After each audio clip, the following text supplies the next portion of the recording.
Hello students, स्वागत है आपका MIT ग्रुप ऑफ एजुकेशन के यूट्यूब चैनल पर।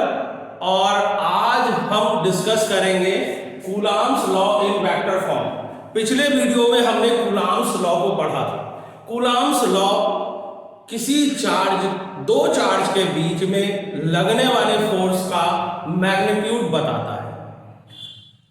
तो हमने पिछले टॉपिक में हमने देखा कि दो चार्ज के बीच में जो मैग्नीट्यूड होता है फोर्स का, वो हमने फोर्स में हमने लगाया। अब हम सब लोग जानते हैं कि फोर्स जो होता है वो एक वेक्टर क्वांटिटी है, वो एक वेक्टर राशि है। जब वो वेक्टर राशि है तो उसमें केवल मैग्नीट्यूड ही नहीं होगा, उसमें डायरेक्शन भी होगा। तो डायरेक्शन के लिए क्या फॉर्मूला लगाया जाए? क्या मैग्नीट्यूड वाला फॉर्मूला ही उसमें यूज होगा? तो हम जानते हैं कि जब उसमें डायरेक्शन होता है तो डायरेक्शन के लिए फॉर्मूले में कुछ चेंजेस होंगे। तो वही चेंजेस हम इस टॉपिक में निकालते हैं, Coulomb's law in vector form. आइए देखते हैं कि किस तरह से हम वेक्टर फॉर्म को हम निकालते हैं। ये दो चार्ज हैं Q1 एंड Q2, दोनों पॉजिटिव चार्ज हैं। इनके बीच की जो डिस्टेंस है वो है R। इनके बीच की जो डिस्टेंस है वो R है। अब charge Q1 plus charge Q2 भी प्लस है, तो ये एक दूसरे को रिपेल करेंगे। तो यहां पर Q2 पर एक फोर्स लगेगा जिसकी वजह से रिपेल करेगा। फोर्स का मैग्नीट्यूड होगा F। यहां Q1 पर भी एक फोर्स लगेगा जिसका मैग्नीट्यूड होगा F। अब हम देखते हैं कि दोनों तरफ लगने वाला जो मैग्नीट्यूड फोर्स है वो दोनों एक दूसरे को रिपेल कर रहे हैं, एक दूसरे से दूर भाग रहे हैं। तो दोनों के लिए हमें फॉर्मूला निकालना है। अब दोनों मैग्नीट्यूड क्या है? सेम है, पर इसमें मैग्नीट्यूड के साथ साथ डायरेक्शन भी निकालनी है। तो हम यहाँ पर फॉर्मूला हमने पढ़ा है 1/4 पाई एप्सिलॉन 0 या epsilon not Q1 Q2 R square. ये हमने फॉर्मूला पढ़ा है। अब इसे वेक्टर फॉर्म में हम किस तरह से इसे डिनोट कर सकते हैं, किस तरह से हम इसे लिखेंगे वो देखते हैं। स्टूडेंट देखिए, वेक्टर फॉर्म में लिखने के लिए सबसे पहले हम यहाँ पर वेक्टर साइन लगाते हैं F के ऊपर, फोर्स के ऊपर। और फोर्स के ऊपर जब हम वेक्टर साइन लगाते हैं तो हम यहाँ पर देखते हैं Q2 है और उस पर जो फोर्स लग रहा है वो Q1 की वजह से लग रहा है। तो हम यहाँ पर इसे लिखते हैं 2/1। फोर्स को हम क्या लिखते हैं बेटा? 2/1 लिखते हैं, क्योंकि दूसरे चार्ज पर Q2 पर पहले चार्ज की वजह से क्या लग रहा है? फोर्स उस पर अप्लाई हो रहा है। तो हम वेक्टर F21 लिखते हैं। यहां पर क्या लिखते हैं? Vector F21। अब स्टूडेंट्स हम जानते हैं, अगर हमने किसी फिजिकल क्वांटिटी को वेक्टर में डिनोट किया है तो उसमें उसकी डायरेक्शन भी दिखानी होगी। तो यहां लिखा जाएगा डायरेक्शन ऑफ फोर्स 21। अब इसका डायरेक्शन क्या होगा? तो स्टूडेंट इसका डायरेक्शन होगा 1/4 pi epsilon not Q1 Q2 R square. Direction of force F21। अब यहां पर थोड़ा सा यहां पर ध्यान दीजिएगा, यहीं पर सबसे ज्यादा कंफ्यूजन होता है, क्योंकि कुछ बुक्स में दिया हुआ है R12। यहां पर जो डायरेक्शन लिया जाएगा, यहां पर जो डायरेक्शन होगा, यहां पोजीशन वेक्टर जो लिया जाएगा वो लिया जाएगा स्टूडेंट्स R21 लिया जाएगा, क्योंकि यहां पर दूसरे चार्ज की जो डिस्टेंस है वो क्या है? Q1 से डिस्टेंस है, तो वो हम डिनोट करेंगे किससे? R21 से।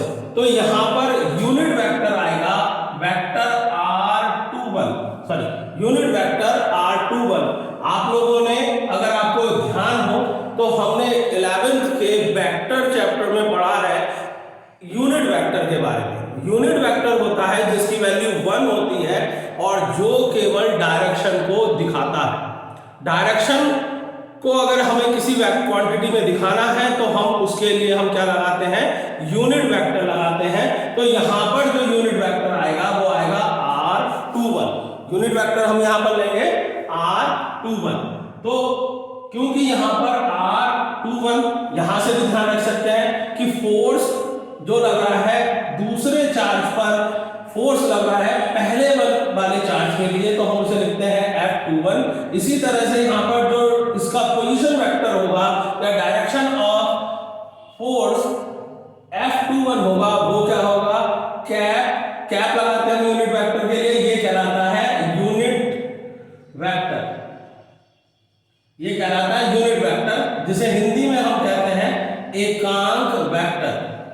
एकांक वेक्टर इसे हिंदी में कहते हैं एकांक वेक्टर, जिसकी वैल्यू 1 होती है और ये डायरेक्शन को शो करता है। तो हमारा जो फॉर्मूला बन गया वो वेक्टर फॉर्म में जो फॉर्मूला बनेगा वो ये बन जाएगा हमारा vector F21 equal to 1/4 pi epsilon 0 Q1 Q2 upon R square into unit vector R21। इसी तरह से अब हम Q1 चार्ज पर अगर हम निकालें तो यहां पर लगने वाला फोर्स क्या हो जाएगा स्टूडेंट्स, फोर्स का फॉर्मूला मैग्नीट्यूड होगा 1/4 pi epsilon 0 Q1 Q2 upon R square. अब यहां पर इसे वेक्टर फॉर्म में लिखना है तो वेक्टर लग जाएगा। अब यहां पर देखिए स्टूडेंट, चार्ज है Q1 और इस पर लगने वाला फोर्स किसके कारण है, Q2 के कारण है, तो हम यहां लिखेंगे 1 2। और यहां पर जो यूनिट वेक्टर आएगा वो यूनिट वेक्टर क्या हो जाएगा, R12। यहां पर जो यूनिट वेक्टर आएगा वो क्या हो जाएगा, R12, क्योंकि 1 की जो डिस्टेंस है वो 1 की पहले चार्ज की और दूसरे चार्ज की दोनों की डिस्टेंस R है, पर यहां पर जो नोटेशन है वो दूसरे पर पहले से पहले की दूरी और पहले चार्ज की दूसरे से दूरी यहां R12 लेंगे, तो ये यहां पर ये वेक्टर फॉर्म हो जाएगा। तो स्टूडेंट्स, इस तरह से हम कूलॉम्स लॉ को वेक्टर फॉर्म में हम लिख सकते हैं। अब इसको आगे हम डिफाइन करते हैं। यूनिट वेक्टर हम लोगों ने पढ़ा है, यूनिट वेक्टर हम लोगों ने स्टूडेंट्स पढ़ा हुआ है। यूनिट वेक्टर का फॉर्मूला होता है R21 equal to vector R21 upon R, magnitude of R21 वो होता है कितना, R। ये फॉर्मूला हम लोगों ने 11th के चैप्टर 11th में पढ़ा हुआ है, वेक्टर के चैप्टर में यूनिट वेक्टर का ये फॉर्मूला है। और यूनिट वेक्टर का होता है vector R21 upon R, magnitude. तो यहां पर हमारा ये वाला फॉर्मूला क्या हो जाएगा, F21 equal to 1/4 pi epsilon 0 या epsilon naught 1 upon R square equal to vector R21 upon R।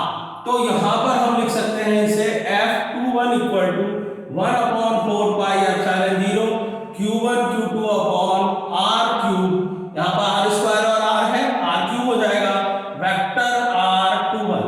तो ये वेक्टर का एक और फॉर्म है जो हम इसे लिख सकते हैं। इसी तरह से ये वाला अगर हम लिखें तो यहां पर हो जाएगा F21 equal to 1/4 pi epsilon 0 Q1 Q2 upon R square equal to, यहां हो जाएगा हमारा वेक्टर R12 अपॉन R, और यहां हो जाएगा 12 को हम लिख सकते हैं 1/4 pi epsilon not Q1 Q2 upon R3 into R12। इस तरह से ये हमारा कूलॉम्स लॉ को हम लिख सकते हैं किसमें, वेक्टर फॉर्म में हम इसे लिख सकते हैं। तो इस तरह से हम ये वेक्टर फॉर्म में हम लिखते हैं। तो ये दोनों फोर्स, दोनों चार्ज पर लगने वाले फोर्स का फॉर्मूला दोनों का अलग अलग आता है। अगर हम इसे वेक्टर क्वांटिटी में अगर फोर्स को लिखें, और अगर हम स्केलर क्वांटिटी में लिखते हैं तो स्टूडेंट ध्यान रखिएगा, स्टूडेंट स्केलर क्वांटिटी के लिए हमारे पास फॉर्मूला है 1/4 pi epsilon 0 Q1 Q2 upon R square. ये हमारा स्केलर केवल मैग्नीट्यूड अगर हमें लिखना है तो उसे हम स्केलर क्वांटिटी में फोर्स कह सकते हैं, और उस कंडीशन में हमारा फॉर्मूला होता है ये। और अगर हमें उसे वेक्टर फॉर्म में लिखना है तो उसके लिए हमें दोनों के लिए, दोनों चार्ज पर लगने वाले फॉर्मूला अलग अलग हो जाएगा। स्टूडेंट्स, एक बात और ध्यान रखिएगा, यहां पर केवल ओनली मैग्नीट्यूड है, तो चार्ज प्लस या माइनस हो तो हमें लेने की जरूरत नहीं पड़ती है। पर अगर यहां पर मैं यहां चार्ज, यहां ये Q1 है और यहां पर माइनस के Q2, तो मुझे यहां पर माइनस के Q2 चार्ज लेना पड़ेगा। तो हमें यहां पर क्या करना पड़ेगा, चार्ज माइनस Q2 लेना पड़ेगा। उस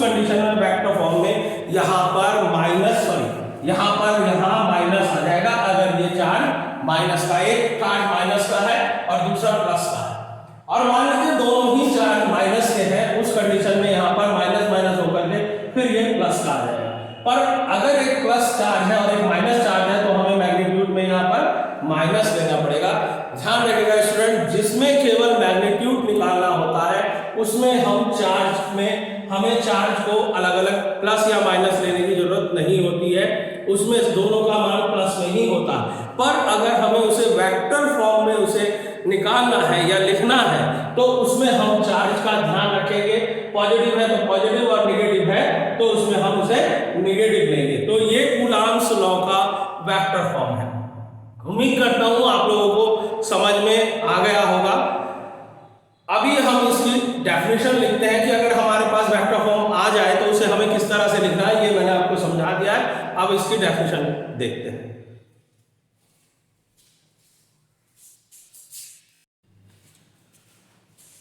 चलिए स्टूडेंट्स, इसको किस तरह से लिखना है उसे मैं आपको समझा देता हूं। ये दो चार्ज है Q1 और Q2, दो चार्ज है और इनके बीच की डिस्टेंस r है।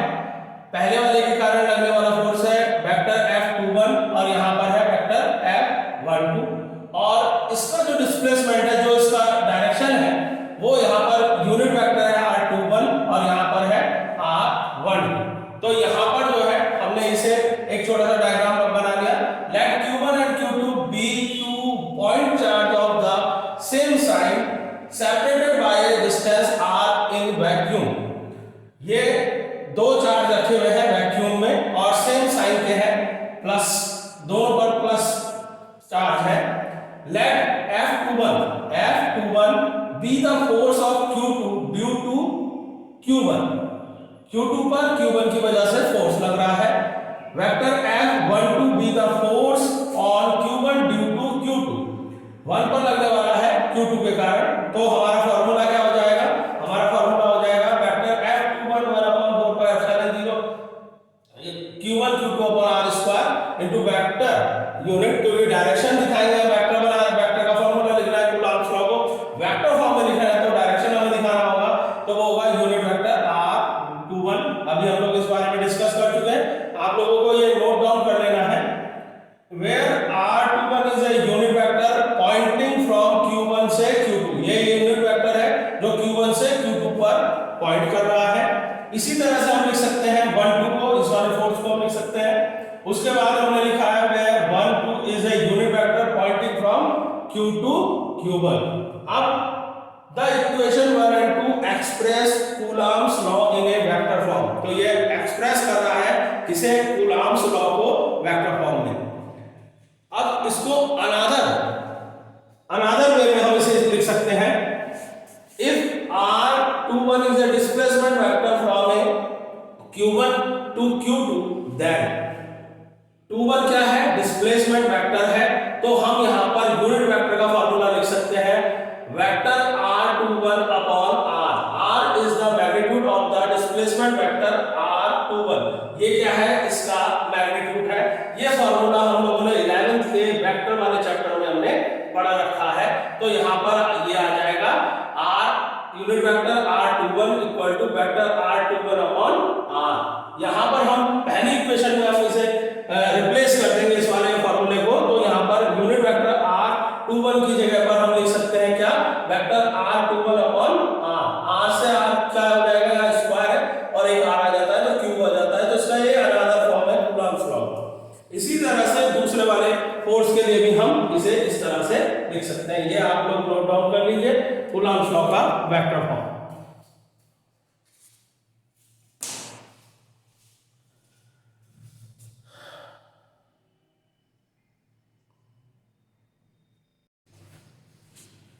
चलिए स्टूडेंट्स, अब हम कूलॉम्स लॉ को, लॉ इन वेक्टर फॉर्म को हिंदी में जो हम उसकी डेफिनेशन लिखेंगे या उसे हिंदी में किस तरह से लिखेंगे वो हमने यहाँ पर लिखा है। देखिए, दो चार्ज Q1 और Q2 r डिस्टेंस पर रखे हुए हैं। हमारा दो धनावेशित आवेश Q1 Q2 एक दूसरे से स्मॉल r दूरी पर रखे गए हैं। तो हमारा Q1 पर Q2 के कारण लगने वाला बल, Q2 पर Q1 के कारण लगने वाला बल वेक्टर F21 है तथा Q2 के कारण Q1 पर लगने वाला बल वेक्टर F12 है। अब यहाँ पर इसका फॉर्मूला क्या हो जाएगा, वेक्टर इसमें वेक्टर रूप में अगर हमें लिखना है तो vector F21 equal to 1/4 pi epsilon 0 Q1 Q2 upon R square unit vector R21, unit vector R21। हम मैग्नीट्यूड का फॉर्मूला जानते हैं, फोर्स का 1/4 pi epsilon 0 Q1 Q2 upon R square. इसमें ओनली मैग्नीट्यूड होता है और जिसमें केवल मैग्नीट्यूड होता है वो फॉर्मूला होता है हमारा क्या, स्केलर क्वांटिटी, स्केलर फॉर्मूला होता है। पर यहाँ पर हमें वेक्टर फॉर्म में लिखना है, वेक्टर के रूप में लिखना है, तो हमें यहाँ पर इसमें डायरेक्शन दिखानी पड़ेगी और डायरेक्शन दिखाने के लिए हम यूनिट वेक्टर का यूज करते हैं। अगर आपको याद हो तो इस तरह से एक इक्वेशन होती थी 5i dash plus 6j cap और 7k कैप अगर हम लिखते हैं तो यहाँ पर जो 5 के साथ i कैप लिखा हुआ है तो इसका मतलब इसकी डायरेक्शन है x दिशा में इसकी डायरेक्शन है। इसी तरह से 6j लिखा है तो ये y में है और यहाँ 7k लिखा है तो z में डायरेक्शन ये दिखाता है। तो यूनिट वेक्टर की जो वैल्यू होती है वो हमेशा 1 होती है, याद रखिएगा स्टूडेंट, उसकी वैल्यू हमेशा 1 होती है, पर वो किसी क्वांटिटी के साथ अगर जुड़ जाए तो वो दिखाती है डायरेक्शन को कि इस क्वांटिटी में मैग्नीट्यूड के साथ साथ डायरेक्शन भी है। तो इसलिए यहाँ पर हम यूनिट वेक्टर का यूज करते हैं। 21 उसकी डायरेक्शन यहाँ पर लिखा हुआ है R21 Q1 से Q2 की ओर इंगित करने वाला एकांक वेक्टर है। एकांक वेक्टर मतलब जिसकी वैल्यू 1 है। इसी तरह से हम इसे लिख सकते हैं, इधर फोर्स लग रहा है F12, केवल ये चेंज हो जाएगा, यहाँ यूनिट वेक्टर आएगा 12। ये हो गया हमारे कूलाम का जो नियम है उसका सदिश रूप।